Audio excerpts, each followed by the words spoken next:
There's so many rules in 40K, hundreds of events, and constant updates. Skip the learning curve of Warhammer and join the pros. Art of War is led by multiple world champions with decades of success. We teach clinics, stream games, and inspire you to succeed at your favorite hobby. Join our global community of gamers just like you.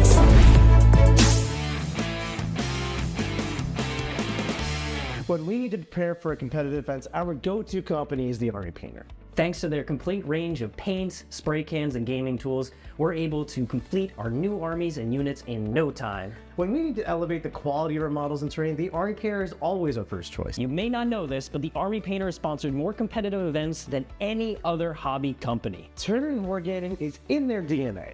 Visit thearmypainter.com to learn more about their amazing products. And use promo code AW Paints for a 5% discount from your Army Painter purchases. What are you waiting for? Discover the best way to prepare your models for events with the Army Painter today.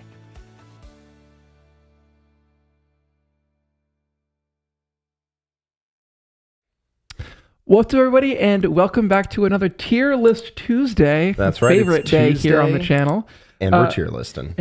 Today we're going to be talking about the top 10 units in the entire game with a long list of exclusions, mostly characters, monsters, and vehicles, because we're going to be talking about those very shortly, hopefully in the next couple weeks. Yep. Next couple weeks, we'll be talking about top 10 characters. Then we'll be talking about top 10 vehicles. Then we'll be talking about top 10 monsters.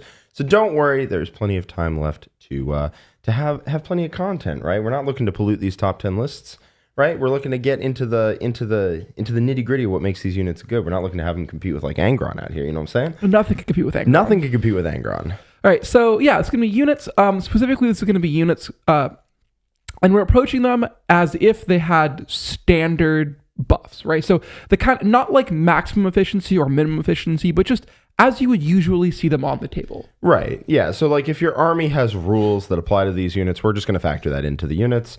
If it's like a special character, then I guess that can inform how good this unit is, but like it's not going to carry the unit. Yeah.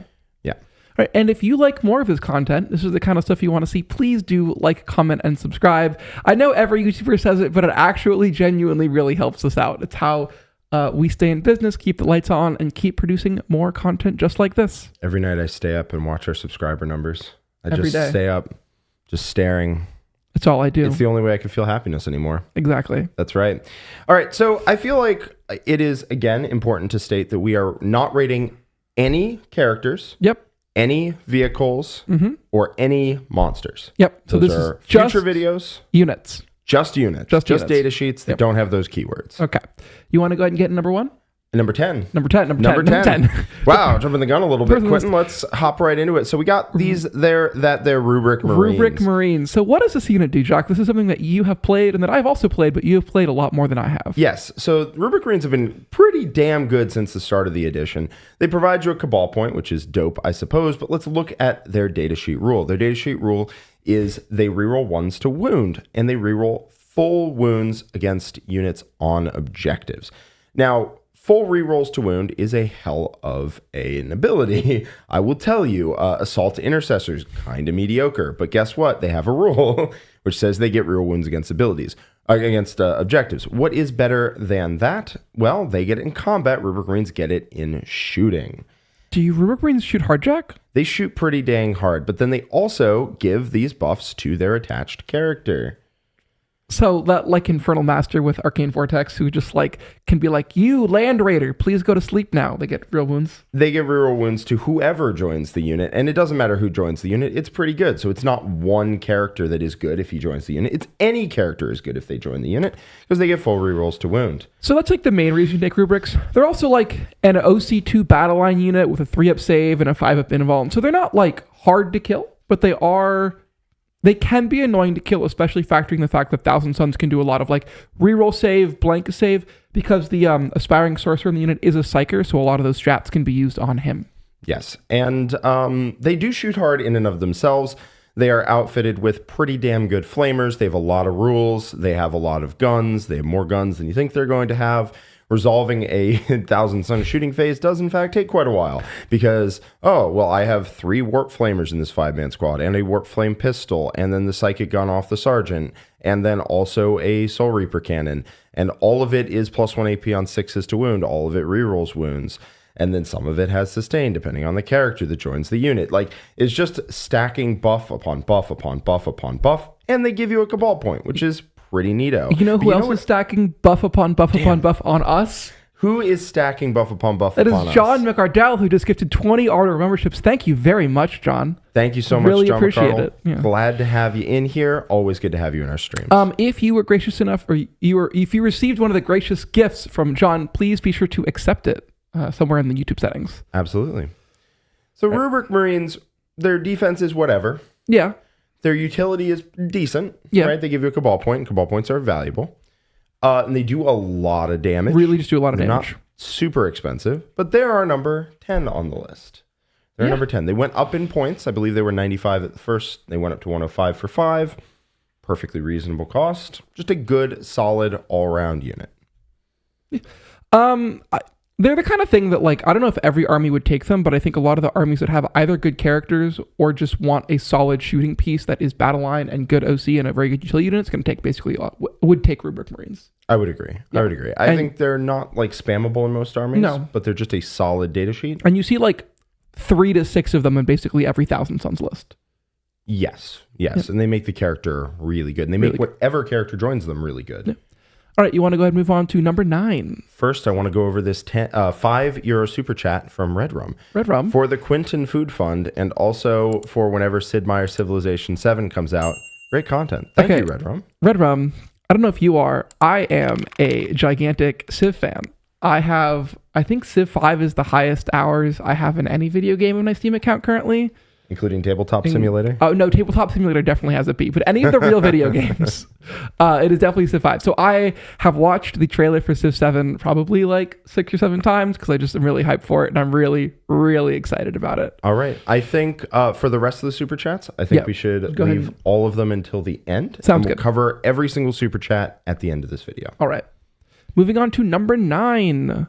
We have Strike Marines, another Jack favorite. Why don't you go ahead and tell us what this unit does? Yeah, so it's just generally an efficient piece, just kind of across the board.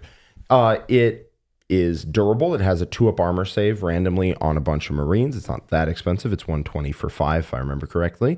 It has good melee, 3 attacks at 622. It's just generally pretty efficient. It has 5 Stormbolters. I tend to like to just take 5 of the close combat weapons and Stormbolters, because I want the unit to be able to punch, but you can also take an incinerator or a psi cannon, I suppose. Just generally a pretty good data sheet, having a 2-up armor save on a battle line unit with OC2, having Scout randomly. Why does it have Scout? I don't know, but it makes my life a lot easier. And it also stickies objectives. So just a general all-around, what do I want my battle line to do? This is kind of it. They punch out a lot of things in combat. Because they are 15 attacks at 622, which is a hell of a stat line. They do shoot a lot of things to death because there are 20 bullets coming out of the unit. They have a 2-up. They have access to Armor of Contempt, so killing them is hard. They are OC2. They do have Scout. They do have sticky objectives. And sticky objectives is more valuable in Grey Knights than most because the entire army can teleport. And when you teleport at the end of your opponent's turn, you would still like to be able to hold primary. And sticking the objectives is completely and thoroughly invaluable for that army. Yep. Like, to a ludicrous degree, I would not play a Grey Knight army without at least one unit of these, probably more. So one other big thing in the Pariah Nexus, the stock of these guys went up massively because of secret missions. One of them is to have battle line in your opponent's deployment zone, and having a battle line that can teleport and then 3-inch deep strike, and then just get somewhere anywhere near your opponent's point zone, because it's not wholly within, it's just within. Yeah, you're talking about War of Attrition? Yep. The secret mission. It's really hard to stop Strike Marines from just doing it. Yep. And it's really hard to kill them, and it's really hard to take objectives from them. And they'll punch your trash to death. They'll shoot your trash to death. Yeah, they're very similar to Rubrics in that they're not like crazy at any one thing, but they're just really efficient at a lot of different things. Yes, and I love Strike Marines. They're just really, really solid. And again, I cannot emphasize enough, Grey Knights absolutely 100% need sticky objectives, and these guys do it. They also have the ability to scout and sticky. So on table quarters deployment, search and destroy, I think it's called, you can deploy them on the line. And then if you go first, you scout them onto the center objective, sticky it, and then auto advance 6 inches, because yes, they also auto advance 6 inches and fly, straight backwards to hold your home objective. And now the center is sticky and you don't have to do anything about it. Yep. It's great. Love that. All right. So you want to go ahead and move on to number 8? I would love to move on to number 8. Number 8. That would make me very happy. This one is a favorite of mine. One that has actually been on these kinds of lists many times on this channel before. We have the Warp Spider. And the reason this unit is not higher, because the rules basically did not change, is the fact that it is now 25 points a model. I think. Yeah. Yeah. 125? Yeah. Yeah, it's still incredible. It's still so we were debating including this on the list. And Quentin was like, "No, I don't know if they're top 10. It's hard to evaluate your own armies on these sort of things."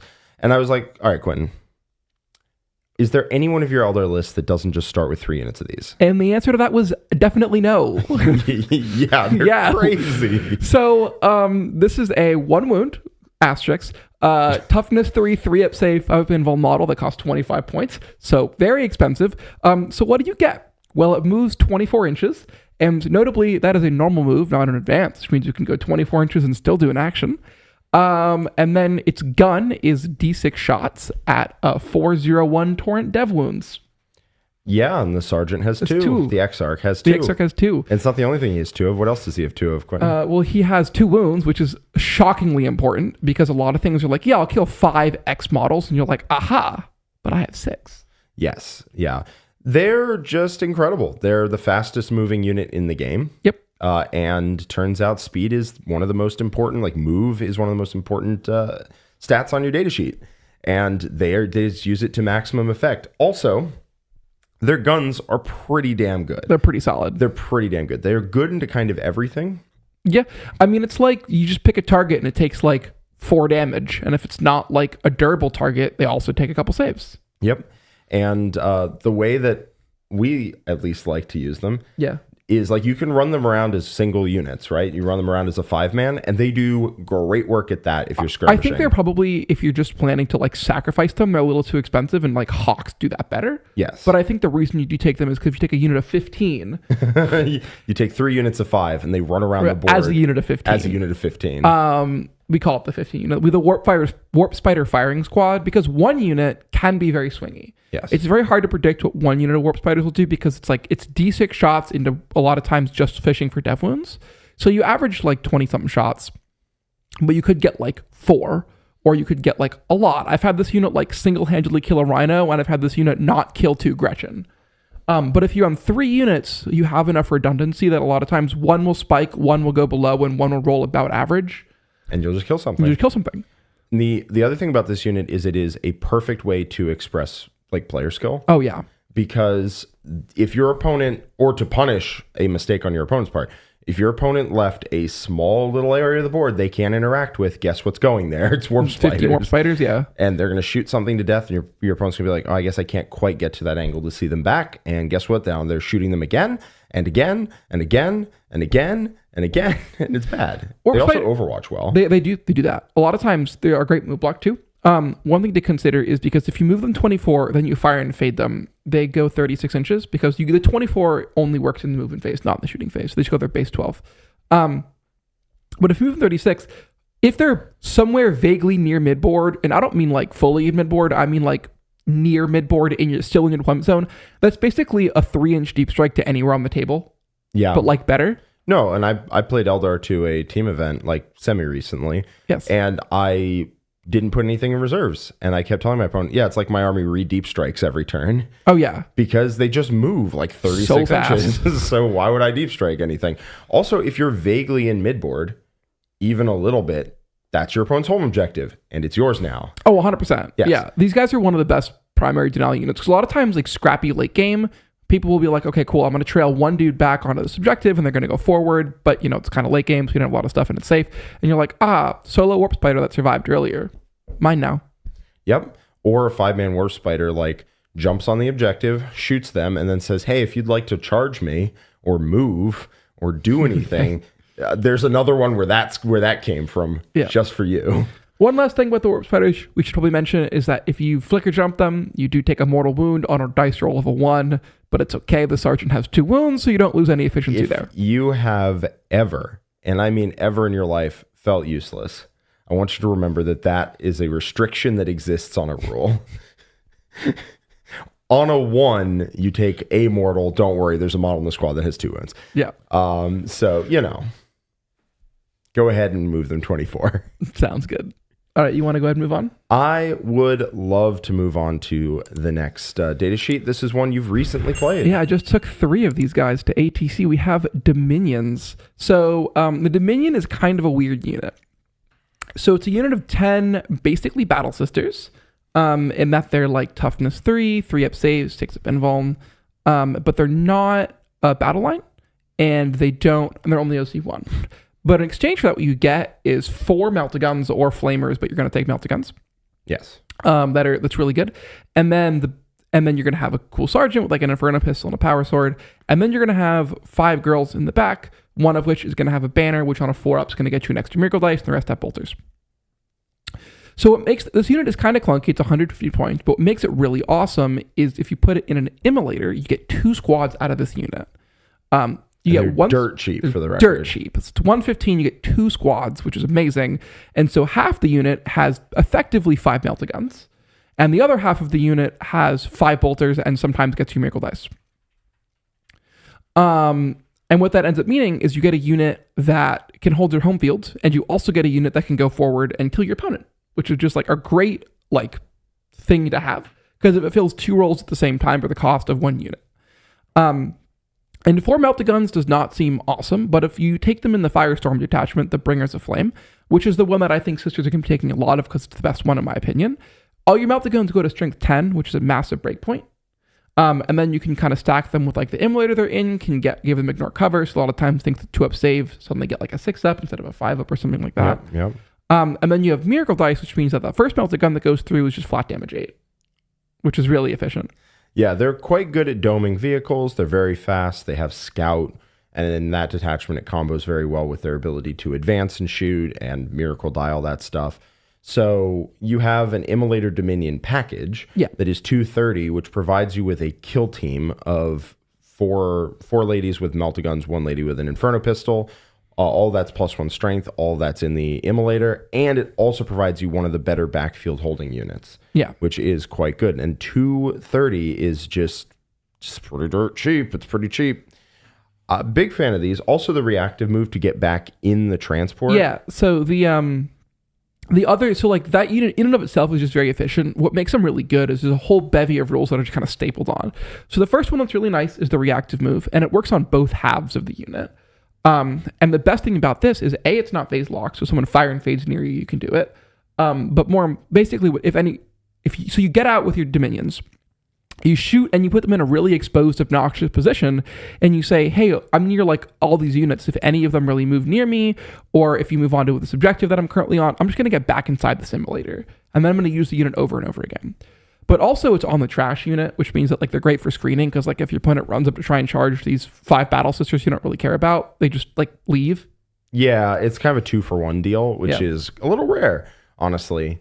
And it's pretty damn good. Also, as someone points out in the chat, it's not phase locked, so you can reactive move off of a reactive move. You can reactive move if your opponent fire and fades. If they get within 9, you're getting back in that transport, and they have to crack the transport to get back to the Dominions. So one thing also, this is kind of like an extra level thing that I really liked about them, was they were very efficient miracle dice pieces. Because they kind of help you in 3 ways. The first is that the back half of the unit, the 5-girl squad, a lot of times will have a simulacrum, which is a miracle die on a 4-up. And so like I'd have a squad holding my backfield, and then 2 or 3 turns a game, I would just get an extra miracle die, and that was really nice. And it's not even just a miracle die on a 4-up. It's a miracle die of a 4-up on a 4-up. Yeah. Which is pretty good. Yeah, it really is.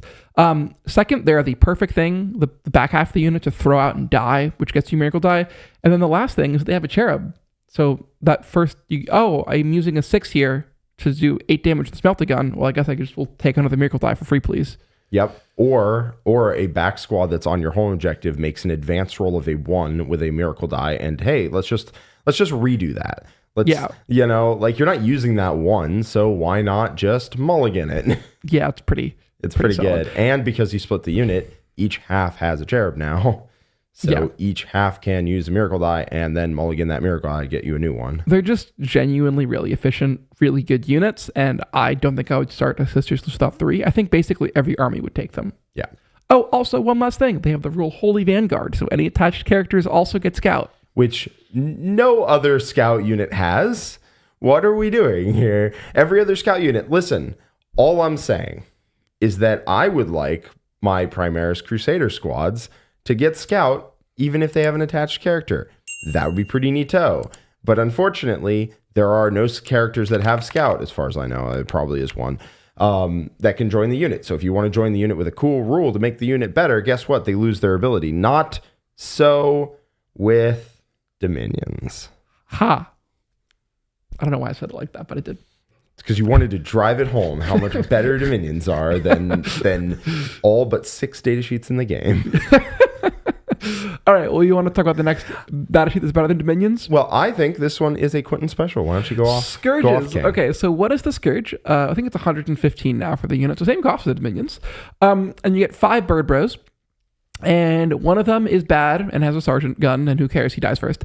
And the other 4 have basically either a Heat Lance, a Dark Lance, or a Haywire Blaster, which means they're always going to be a pretty efficient shooting piece. Because either you get 4 shots at 12, 3d6 plus 1, or 4 shots at like 14, 4d6, and then melt to 4, or 8 shots at like strength 3, AP2, damage 3, but anti-vehicle 4 plus dev wounds. I like the Haywire Blasters and the Dark Lances. I typically take a couple units of these. And they're really good at resending power from pain. So they get to reroll their hits from that. They're hitting on 4s, but rerolling, which is really nice. And then the big thing about them is they have an inbuilt fire invade. So they're a really awesome unit because you get to jump out, shoot them, and then jump back behind a wall. So you get to activate them for 5 turns out of the game. Yeah, if 3 units of Scourges with 3 pain tokens shoots with 3 units of Haywire Blasters for the whole game, that is 27 mortal wounds on average per turn. Yeah. 2 vehicles. That's pretty scary. Dark Lance is also pretty scary. How long can you take 9 Dark Lance hits every turn? Not that long, I'm assuming. Yeah. Right? So, if you shoot and then you hop back and then you shoot and then you hop back, how long can they do that before your opponent is having a bad time? Yeah, they're not like an absolutely crippling amount of anti-tank. They're not going to like table 12 Lehman Russes in a turn, but they will pretty reliably kill 1 or 2 every turn, and they do that without getting shot back. And there are a lot of armies that run like 3 or 4 tanks, and you just kill those in like 2 to 3 turns pretty reliably. If you do that without being interacted with, it means that you're winning the trade war very efficiently. And that's something Drakai are really trying to do now, is they synergize very well with the army of trying to hit you and then not get hit back. Yes. Yeah, because there's a lot of like hit you, get back in a transport, and these are like the baseline of that strategy, right? Like the baseline of the strategy is, all right, so I already have 3 units that are going to shoot you without getting shot back. Mm-hmm. So now I'm going to try to build upon that by including a bunch of units that are going to hit you without getting hit back. And so you can really develop a whole strategy, but the base of that is the 3 units of Scourges. Mm-hmm. Yeah. Are there any armies that would not take at least 1 unit of Scourges? There are some, but there are few that would, if you're not going for the game plan that Scourges promote, you wouldn't take them. But if you were going for the game plan of shoot without getting shot back, you would take Scourges. Yeah. I think a lot of armies would at least consider them. Yes. They're just really solid. Yes. They're also something that does a very unique role. Yeah, you would struggle to find a unit that does what Scourges do better. Yeah. They're also so good that until the recent points hike, Eldar gave up an Autarch Way Leaper to take them. Sometimes. Yes, Autarch Way Leaper, probably going to feature on a list coming soon. Yep. All right. Okay. So Scourges, pretty good. Pretty good. solid. Very solid, piece. Kind of a little more fair than they were before. Definitely. They went up in costs, so. You want to know a unit that I consider to be an extremely fair unit? No. A unit that comes and hits you in the face. And that is Exalted very hard. 8-bound. One of my favorite units in the entire game. They are very fun to play with. They are actually really fun to play with. They are very fun to put on the table. Now, here's the deal. They are quite expensive. They are over 50 points a model. They're 155 for a unit of 3 as of the latest points decreases. But I will say they are probably the best infantry melee unit in the entire game for a number of reasons. I don't think it's a question. They are very pointed, like at doing one particular thing very, very well. And that thing is going very fast, hitting very hard, and being more durable than you would like. So let's cover that in stages. Going very fast. They move 9 base, and they caddy the World Eaters detachment army rules very, very well. Right? Movement 9, you can take that to movement 11. You probably won't, though, given the way that your Blood Tithe results work out. You just generally don't have bandwidth for that. But advance and charge and +2 move means theoretically you can go up to 17 and you can flat advance them. So that is a very fast unit that can then charge afterwards. And now let's talk about their offensive profile. They are good into literally every data sheet in the game that isn't like a Catan or something. They're still not bad there. They are better than most, but they're quite not awesome in that matchup. So they have 2 profiles. I'm going to factor in charge bonuses because you are so fast, you are getting the charge most of the time. So I'm going to factor in the charge bonuses. So one profile, their sweep profile is like a custodian guard with an extra attack. So they hit on 2's base with that profile at 7/2/2 with 6 attacks instead of custodian guards 5. Well, that's a good start. If we're starting out at custodian guard plus, I think we're going to like the rest of the datasheet. The chain fist is also really, really, really good at swinging at high toughness targets. It is strength 15 on the charge. With all this has access to +1 to wound characters, monsters, and vehicles, i.e. the things that are tough. Yeah. Interestingly enough, not themselves though. And so strength 15, AP 3, damage 2, with access to +1 to wound. Only 4 attacks on that one. And they do hit on 3s. So there is a legitimate trade-off between the 2 profiles. There are sometimes when the chain fists are better. There are sometimes when the eviscerators are better. I would have to say I swing the eviscerator probably like 80+% of the time. That's the 7/2/2 profile. But the access to the strength 15 means that when your opponent whips out like land raiders or whatever, or a knight, they still die too. In fact, Exalted 8-bound to do an embarrassing amount of damage to like big knights when they go in. And they also caddy all the offensive buffs as well. Sustained hits, reroll hits, +1 to wound, reroll 1s to wound. Suddenly you have a 3-man squad that is hitting on 3s, sustained, rerolling to hit, wounding on 2s, rerolling. The knight gets 6-ups, and it's 2 damage apiece. The sergeant also comes with a better weapon. It's 6 attacks on the charge with the chain fist profile and twin linked. So that is a hell of a profile. But we're not done yet.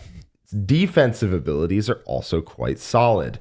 So it is toughness 6, which is a massive breakpoint because the army basically across the board is toughness 6. If you're running a lot of 8-bound. Toughness 6 is really annoying for people. Strength 10 wins you on 3s. That's not fun. Strength 5 or less wins you on 5s. That's also not fun. I mean, a lot of the small arms that should be good into like a walking infantry marine body actually isn't very good into you. Yeah, exactly. And so toughness 6 is a great breakpoint. 3 wounds is a great breakpoint. 3-up armor, 5-up invuln is really good, especially when you stack that with a 6-up feel no pain base, but it's actually a 5-up feel no pain because there's been like 1 turn that's gone by in the last 6 months where I have not taken the feel no pain. The feel no pain is like baked into World Eaters in my mind at this point. Yeah. And that takes Exalted 8-bound up to a 5-up feel no pain on a 3-wound model, and that is really, really obnoxious to try to chew through. They are not super durable for their points. They're not. World Eaters armies don't have a lot of units in them, and they are comparatively fragile. But what they will do is hit you first and be resilient enough to the crackback that they will get to hit you again. So they're the perfect hit you, take a hit, crack you, and kill you army. And in large part, that is because of Exalted 8-bound. If you factor in a combat army, though, they're really resilient to combat because they have access to -1 damage. So if you have access to -1 damage, you have damage 2 running in, which is most of what combat is. And suddenly, that damage 2 becomes damage 1, then has to filter through toughness 6 and a 5-up invuln and a 5-up feel no pain. And all of a sudden, you might have a squad of like Death Company hit and kill like 2 guys. I've had that happen. It's not that crazy. Yeah. This unit is really good. It's just really good. Really good. You pay for what you get. You pay. 310 for a unit of 6 of these is a lot. But at the end of the day, they do kill your opponent. I think also the important thing is that like 6 is almost always overkill into basically any target that's not like a fortuned lightning fasted avatar of Cain. But what that means is that if you lose 2 or 3, you still have a 4 or 3 man. That is still a very credible threat to almost anything. Yeah, that's something I think that's important. It's very hard to crack a 6-man down to where it's not effective. Yeah. And unlike some armies, Blood Angels usually, where if you charge them, their damage output's kind of mediocre. That's not the case. No, not Exalted 8-bound will still clip you. Now, they can't fall back and charge, which is a weakness of the army, literally. Actually, if you can't fall back and charge, people will find nonsense ways to try to tie you up. It's like the best way to beat Angron is 1 Rhino and 10 Cultists. Because he has to split attacks then he has to choose a profile to swing, and he won't kill both with both profiles. But they crack you even if you charge them, and they're very resilient to combat, so they do tend to win melee mirrors a lot of the time. All right, well, what could possibly be better? Sorry, my bad. I forgot one of the best parts about the Exalted 8-bound. Oh, this part, yeah. Yeah. There's a lot of rules to Exalted 8-bound. I love every single one of them, but I love this one possibly the most. They are a 6-inch aura of if you want to fall back, you have to take a leadership check in order to do so. Otherwise, you must remain stationary. Which means that, like, sometimes you're playing a shooting army, the game can just end on the spot. Oh, yeah. It's happened. I've done it. People have seen it. You get into combat with them, and then you're like, all right, take a leadership check. You failed it? That's rough. Usually, it's not the primary game plan of the army to trap you in. But, like, I'm happy to run my primary game plan and at the same time hand you, like, 3 no fallback checks. Because it's a 6-inch aura, not units in engage range of them. So you can usually tag, like, 2 units with the Exalted and then hit an enemy unit with the aura that's tied up with something else and just be like, take your checks. And if they fail them, it's like, all right, well, you don't get to kill this 6-man Exalted 8-bound that is right on your doorstep. And then they'll kill whatever unit they're using as human shields and then table your opponent. It's great. I love it. And the other thing I love about that ability is it's a leadership check, not a battle shock check.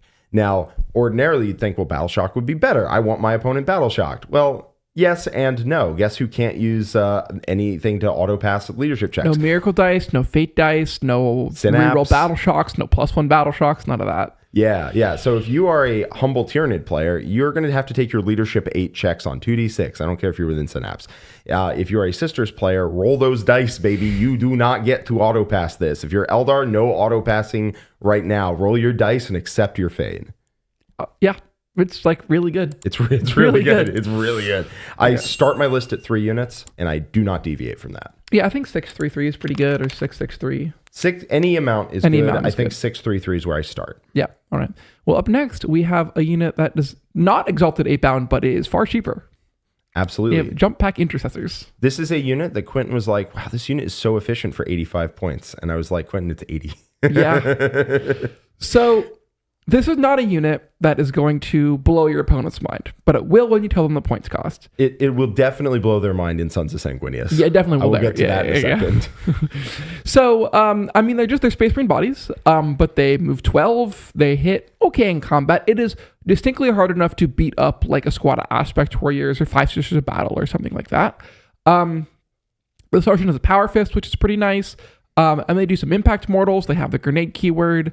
You once killed a Land Raider with a squad of 5 of these guys. And a Ball Predator. Yeah. So what do they do, Jack? Okay, so Jump Pack Intercessors, I'm going to start out with Sons of Sanguinius because that is where they are insane. They're a good skirmish piece outside of Sons of Sanguinius. Yep. But in Sons of Sanguinius, on the charge, they do some ridiculous stuff. They are 5 attacks apiece at 6-1-1, and the Sergeant is 4 attacks at 10-2-2, which is ridiculous. Then they also drop mortal wounds on you on a 4-up for each model that makes engagement range, and they have grenades. So if you want to kill something, let me put it this way. I played 3 units of 5 of these over the weekend at ATC.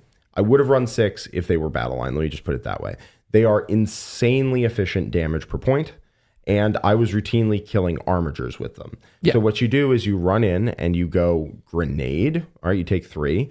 Charge mortals, you take, let's say, 2. All right, cool. You are down to 7. Now I'm going to hit you with lance and lethal. So these are all wounding on 4s or 3s with the Power Fist, and all have lethal hits and reroll to hit from Oath. And so when you want this unit to punch up, you're just like, charge in. Oh, look at that. Armiger dead. Honestly, you don't even need to throw a grenade. Like, just being real with you, you do not need to throw a grenade. But you can if you want to make sure that it goes down. And people are not ready for your 80-point nonsense jump pack unit to delete on a 170-point brigand. They just are not ready for that. And they're like, wow, that unit hits really hard. And you're like, yeah, it does. And that's an 80-point skirmish piece that moves 12 inches. Yeah, that's nuts. They also come with 2 plasma pistols that I'm always terrified of overcharging. But whatever. You're never gonna roll one, so it's fine. Ever. Then outside of Sons of Sanguinius, they're like one of the best units in that army. Yeah. Just because they are ludicrous offense per point. You can also make them a 10-man with a sanguinary priest, and they become a budget like Van Vet unit. Their spot on this list is really dictated by the Sons of Sanguinius version. The other ones are pretty solid, but I don't know if they're top 10 in the game. No, they're good. Sons of Sanguinius, they are brutal to your opponent. They're wild. Because they are so cheap, but they actually kill real things. They do have a bit of an AP issue, which honestly kind of a theme in Blood Angels. The army tops out at AP 2. But their strength and their number of attacks is bananas. I pick up 20 attacks and I'm like, yeah, this is not the sergeant. Yeah. It's wild. What are we doing here? And then the mortals does mean that they help get through things. Like, let me put it this way. I rolled a little bit hot, but I killed a land raider with this and a ball predator. Yeah. Because I walked up, I threw a grenade, and that did 4. Okay, that's a little above average. And then I shot with the ball predator, and I rolled a little above average, and I did 4. And then I charged, and I did 4 mortals. Again, that's a little above average. Then I charged and went lance lethal and oath, and gone. Yep. And like, okay, that's a bit above average, but how much does my 80-point unit need to punch up for it to be good? I mean, like, does it need to do 12 to a land raider? Because I think that's average. Pretty good, yeah. Yeah. They're really, really, really good in that. Outside of Sons of Sanguinius, they're okay. They're fine. They're not bad in Gladius. They're not bad in Stormlance. Like, it's on the edge of units where, like, I don't include them outside of Sons of Sanguinius. John does. Perfectly viable reasons to do so on both ends. Yeah, I think at the end of the day, this is a Space Marine body, so not difficult to kill, but not free to kill by any means. With access to Armor of Contempt and does mortals in the shooting and the fight phase that moves 12 and is really good for actions. Yep, and if you throw them away, I do not feel bad about it because they're Not 80 points for 5. Yeah, they're just very good. Chat asks us to point out that Zephyrim are 90 and these guys are 80. These things beat the crap out of Zephyrim. They really do. They are 2 wounds plus 1 toughness. Yep. And hit wildly harder. But you want to know what hits wildly harder than jump pack intercessors? Jump Pack Death Company. So they do have some downsides we'll cover in a hot second, and they are quite expensive. But when you get past that, oh boy, they are very good. They hit. Yes. Yeah, they go bananas on people. They are, again, I'm going to cover Sons of Sanguinius. I think they're all right in a Gladius. I think they're good in a Gladius. But in Sons of Sanguinius, their offensive profile is ludicrous. Yes. It is they natively reroll to hit in shooting and combat because your opponent looks a lot like Horus. But they just fight, right, Jack? They don't have any shooting? No, they have some guns too, don't worry. They're bolt pistols? So you take Inferno pistols and Power Fists. All of them. Everyone takes that. You can take a Thunderhammer, you won't. It's debatably worse or better than a Power Fist, you don't get an Inferno pistol. So if you take an Inferno pistol, that's a shot apiece with rerolling to hit at 8/4 D3 plus 2 Melta. That's pretty solid. It's pretty gnarly. Yeah. And then in combat, they're 4 attacks each, rerolling to hit base, so Oath gets to go on something else, which is always super great in Marines. And it's 4 attacks, rerolling to hit at 10/2/2. That's very good. Great. And then sometimes, if you need to kill something that's a little tougher than that, you go Lance and lethal hits. And suddenly you're running in and you're like, wow, this 10-man squad. Let me put it this way. Lamarty's unit, when it charged a knight, and it charged Canis Rex this weekend, and I did lance and lethal hits to make sure I got him. I rolled the first five and did 20 damage. And I started picking the dice back up again to do the second 5, and he was like, please stop. Yeah. The unit is crazy. The unit hits like a absolute monster truck. I deleted a unit in combat. I deleted 6 Black Knights and the Chaplain and 10 Hellblasters with Azrael. Yeah. In one fight phase. The unit hits like a monster truck, but it also scales down really well as well. So 10-man unit hits incredibly hard. And a 5-man unit still hits pretty hard. Still hits really hard. Really hard. There are downsides to this data sheet. It is expensive. It is 28 points a model, and it's just a Marine with a 6 of Feel No Pain, right? So they are fragile, 4 points. And they have a downside. They cannot be, if they're not within 12 inches of a chaplain, which you can include a chaplain in their unit, it is not necessary for damage. So you're purely doing it to get around this downside, and it feels like it's increasing the cost of the unit, but it's up to you. If you don't include a chaplain or there's one within 12 inches, they are OC 0, which is a super legitimate downside. They can't hold objectives, and they can't do actions, and they're not allowed to fall back. And I know what you're thinking. They would never want to fall back. Let me paint you a word picture. Oh, no. This is what happened in my second round when I played the Blood Angel Mirror. I charged 5 Assault Intercessors on Jump Pack into 5 Death Company, and I killed 4 of them through mortals and charged mortals and punching and stuff. And there was 1 Death Company left. And that Death Company hit me back and killed like a guy. I rolled a little good on 5-ups. There was a Vindicator 12 inches away, Quentin. There's a Vindicator 12 inches away. And that Vindicator would have really liked to kill my 5 Jump Pack Intercessors. And you know what happened? There was no chaplain left on the board. And that guy could not fall back. I think this is a good time to talk about a character. And I know this is not including characters, but I think we would be remiss to talk about Death Company with Jump Pack, Death Company, whatever they are, without talking about Lamardes. I do think it's a bit unfair. Lamardes on basically every unit would be good. Yes. Lamardes buff on every unit would be good. So that really just speaks to where he's going to place on the top 10 characters. Yeah. But he does make them -1 damage. Which is quite good. He's also It's a chaplain, insane. so he unlocks all those buffs and stuff. He does. He also hits like a freight train as well, especially with +2 strength. And he gives them lethal hits, which largely means they don't need to take lance lethal hits. Yeah. It's just a very good unit. I struggle to think that the unit is broken because it is fragile for points and it does have some downsides, but it is just a very, very good unit. So I think it's just kind of an important thing as we head into our top 2. I think we did this tier list a while ago, probably about a year ago. And you can go back and watch it. And we did like top 10 units at like the heyday of like the Eldar meta. And a lot of the units we were describing were like so absurdly broken that if you were taking them, you would like auto win a lot of matchups. Because if you were like, I have a Night Spinner, it kills kills your tanks out of line of sight and also you can't move. Or I have a Wraith Knight, it deletes your entire army in one shooting phase and then deletes your opponent, the next table army in the Overwatch phase. And the units on this list are not those units, right? These units are very good, but a lot of them, as we're describing, are like, yeah, they do 10 things and they're all pretty efficient and they're a little undercosted. But they're not like wild. No, I think these top 10 data sheets are just like good units. Yeah, they're just good units. They're just really damn good units. There's something to note here also is that when we were making the list, we were like, wow, none of these seem to be as like broken as they were the last time we made this tier list. Like last time we made this tier list, it was all bananas things. Yeah, it was insane. And these things are all like, they are all too good.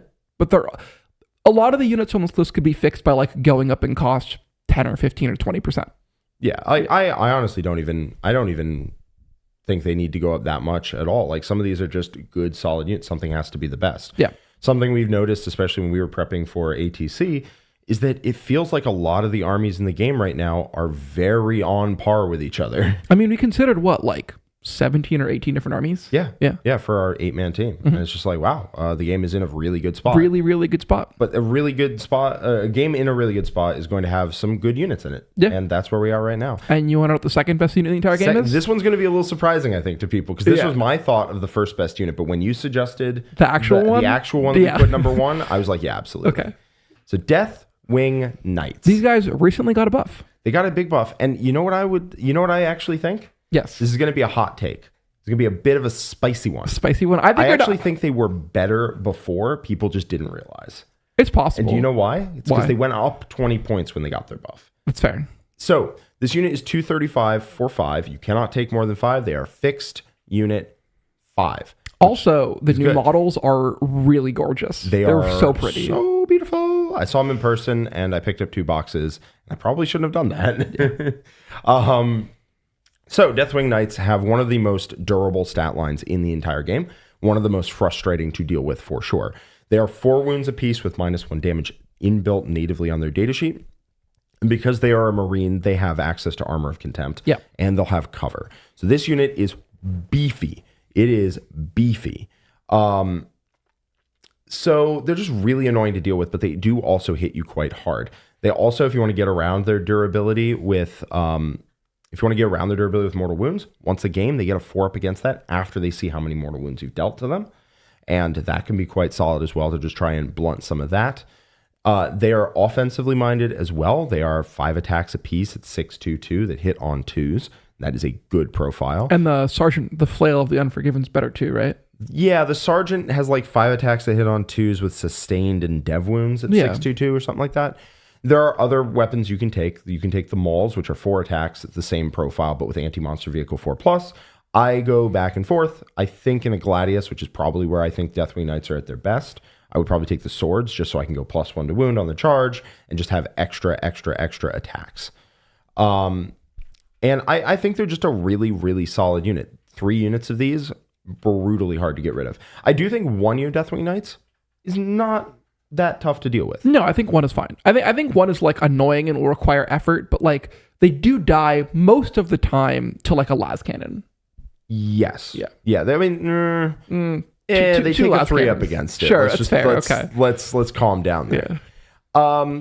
So yeah, they're really, really obnoxious to remove, and they're really obnoxious to remove in multiples, and they do hit really, really, really hard. They also take buffs really well. So like if you're in a Gladius, Advance and Charge, or Lance and +1 AP are really good there. Yeah, because they don't require the buffs to get to a good place. They start in a good place, and then the buffs just make them shine really brightly. They also don't require Oath, which is really nice. Yes, they don't, because they hit on 2s. Now, the reason why I think that they were better before, and I will say this as somebody who has looked at every Marine data sheet every single time that the balance patches happened, and I didn't see them. Yeah.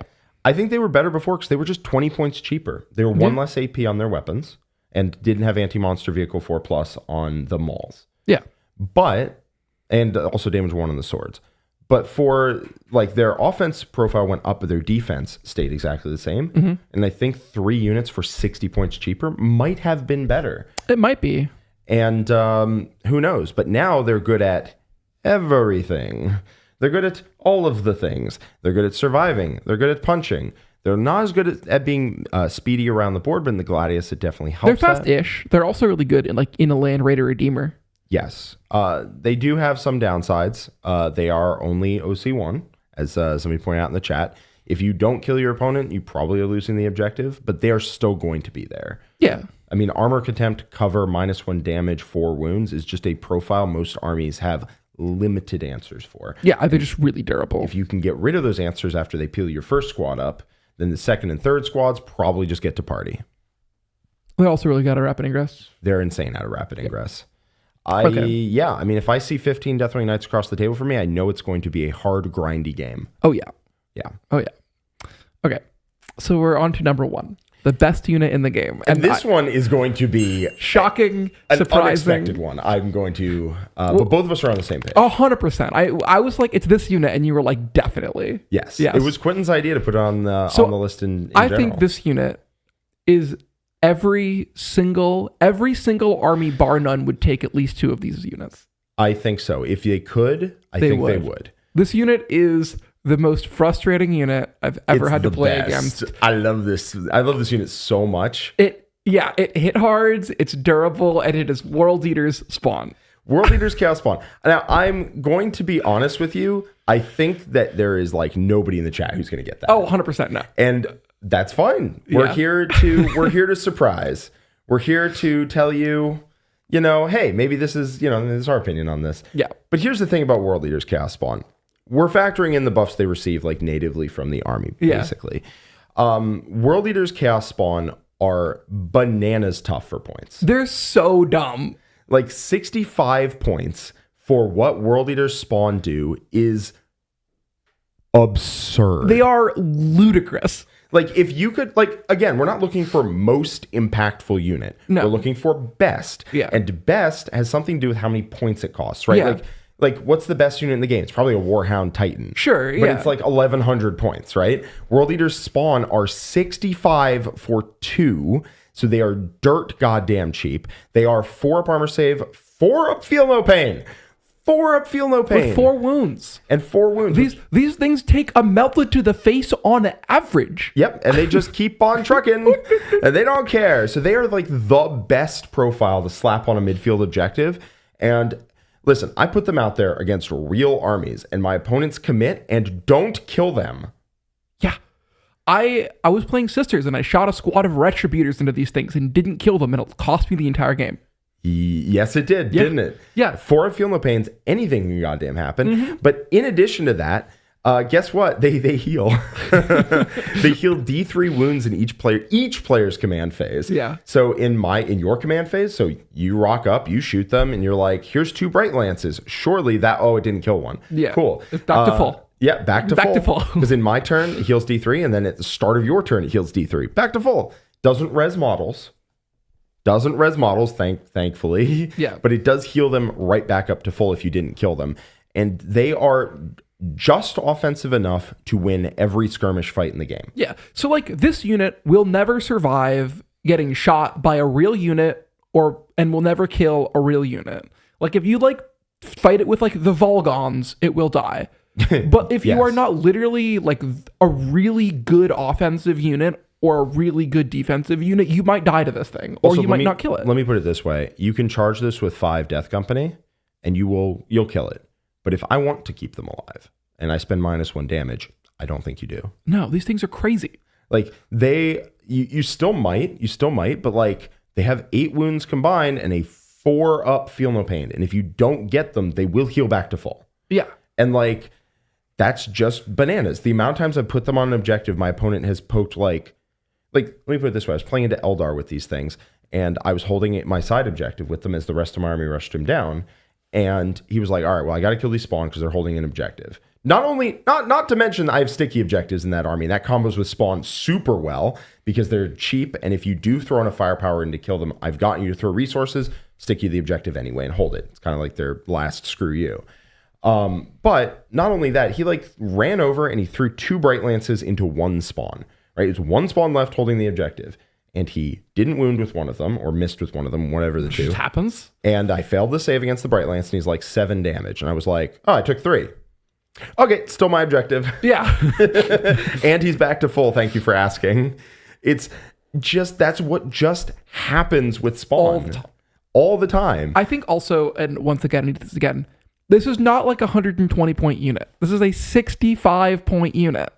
We're talking about this like 2 idiots who will like survive multiple Bright Lances. Yes. Now, something to note, as the chat points out, they have a native 5-up Feel No Pain. Yes. But given the way World Eaters operate, they just have a 4-up Feel No Pain. Because World Eater, you're gonna 4 Feel No Pain is what, like any doubles of 3+ or something? No, it's any double. Any double. Yeah. Can you not? You have to get You that. physically have to get it unless you choose something else. Yeah. But I will tell you, as someone who's played a lot of World Eaters, always take the Feel No Pain. You always take the Feel No Pain. Yeah, it's just the best one. Yes. So, other than like maybe Advance in Charge, but Sure. you're taking the Feel No Pain every time. I think Feel No Pain might even be better than Advance in Charge. It's easier to get. Yeah. World Eaters spawn with that just tank things ridiculously well. They're also really good with the Battle Shock mechanic because they're a 2-model squad, so they can never be take below battle half shocks. strength. Yeah. They never take Battle Shocks. That's hilarious. So if you shoot 1 to death, I'm just holding the objective. I don't need to take a shock check, right? Like I don't need to see if they're gonna be scared because they're never scared. They're also kind of cute. Yeah. Also, they take buffs really well. Yeah. Because like they can charge in and get rerolls to hit and sustained hits and +1 to wound if any of that is necessary. Can I sing you a song of my last experience with Chaos Spawn? You certainly can. Okay. So there were 2 Chaos Spawn, and I was aware of the ridiculousness that was Chaos Spawn. So I got a unit of multi-melter Retributors out. 5 of them. And I shot the Chaos Spawn. And I rolled a little bad. And my opponent rolled a little good on Feel No Pains. And he took no damage. Because I did some damage, then he healed back to full. Then he moved, and I overwatched, and I spent some fate dice. And he rolled a little good on Feel No Pains. Not like crazy, but just like a little good. An amount of good that just happens. Like 5 out of 8. Which is like not crazy. So he took 3 damage on one of his spawn. And they charged a Rhino and killed the Rhino. And that cost me the game. Yep.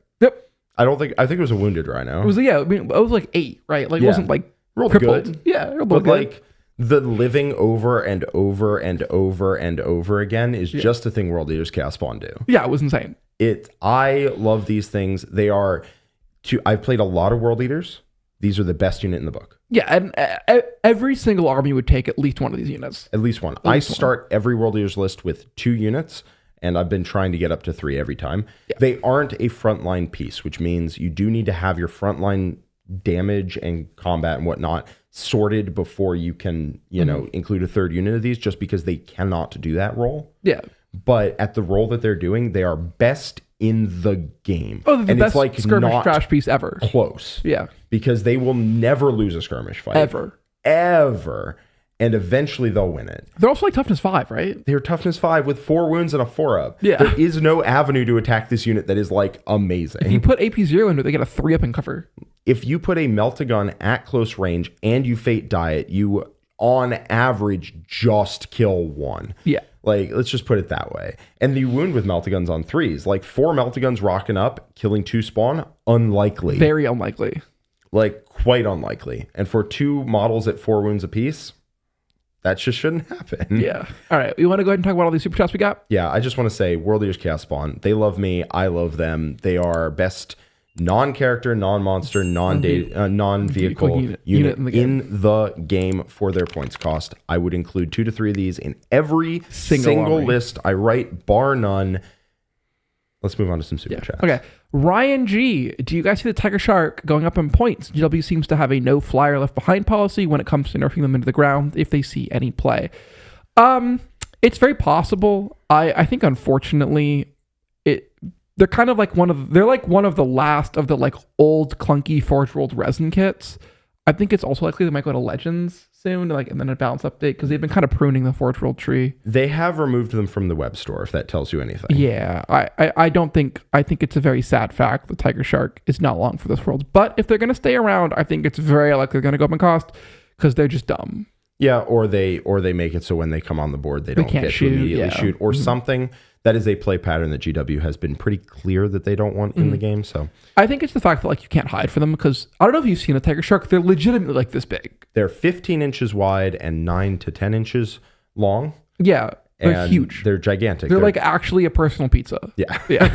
That was our joke. We took 2 of them to ATC. They're personal pizzas. They're our personal pizzas. Yeah. And he delivered them to his opponents. So yes, they're probably also going to get Legends. Yes. Where's Gaz? Member for 23 months. Thank you very much.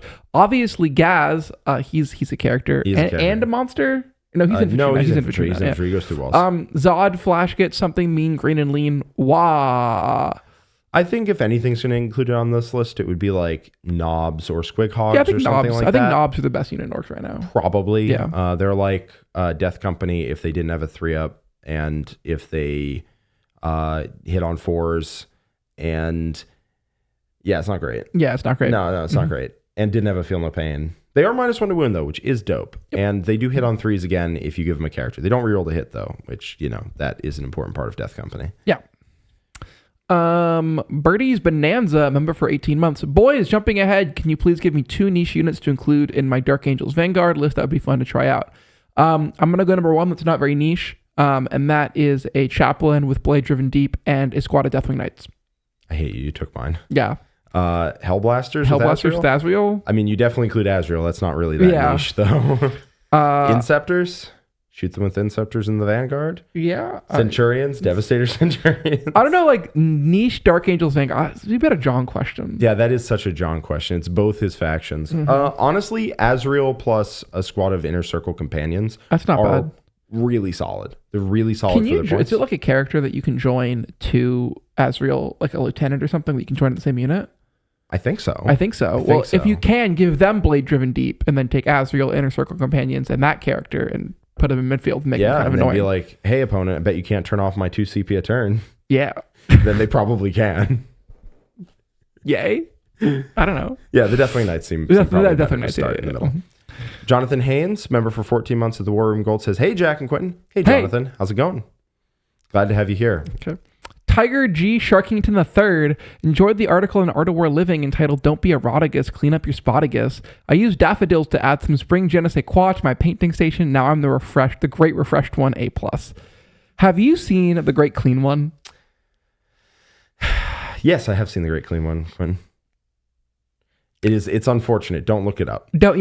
It is someone who smoothed out all the. It turns out it actually Is worse? The great unclean one with all the sores and the open wounds and Yeah. whatever looks better than if he didn't have those. Yeah. I didn't know. It's just like a smooth person, but like sculpted out of a great clean one. It's very weird. Thank you, Tiger G. Sharkington III. Who could that be? Yeah, it could be anyone. It could be anyone. Could be anyone. Dimitri Farber, welcome to the War Room Gold. Thank you very much. All right. Red Rum with a €5 super chat says, enough with the traitor world leader talk. Jack, on Thursday, we need to talk about that undefeated Custodes list from ATC. Steve. So I assume that is an undefeated Custodes list with Canis Rex, because our Custodes Discord venerates Steve. Steve, all right, this is a bit of a backstory. All right. So when the new Custodes book was coming out, when it was dropped upon us, not of our own free will. When the new Custodes book was coming out, GW released a bunch of here's how our artists here's a bunch of people's take on different Custodes units. Okay. All right, and there were a bunch, and they were all beautiful. Sure. All right, but one person did a Custodes themed Imperial Knight, and this person's name was Steve. Just Steve? Well, the artist's name Okay. was Steve. Okay. All right, not the Imperial Knight. His name became Steve in our Discord. Yeah. And when Canis Rex saw the table, our Discord was like the war boys from Mad Max. Steve? But like, Steve. Stop. So if somebody brings Canis Rex in Custodes, they venerate Steve, who saw the future and could like Lisan Al Gaib could pave the way for Custodes' greatness in the future. So thank you, Red Rum. Yeah. We will definitely talk about that on Thursday. Yes. As always, please remember to like, comment, and subscribe. Those really help us out. And if you want to see more about this awesome content, we do 3 battle reports a month in the War Room. A week, not a month. We do a week. As well as all kinds of other stuff like State of the Factions and Know Thy Enemy. And Jack Theory. All those kind of all kinds of puzzles. Tips, puzzles. There's all kinds of tips and tricks. There's master classes. There's strategy sessions. There's Know Thy Enemies. So there's all kinds of different content if you want to get better, and all with different ways of approaching the game, from your army or how to counter your opponent's army or how to just play the game better in general. So if you want to check that out, go to thewarroom.vhx.tv. It has been posted in the chat. It is also in the link down in the description. There's a 3-day free trial. Also, I'd be wrong to not mention Rattlecan Studios, one of our sponsors for this video. They do some really awesome work. And we're going to send you off with a promo for them. See you later. Bye-bye.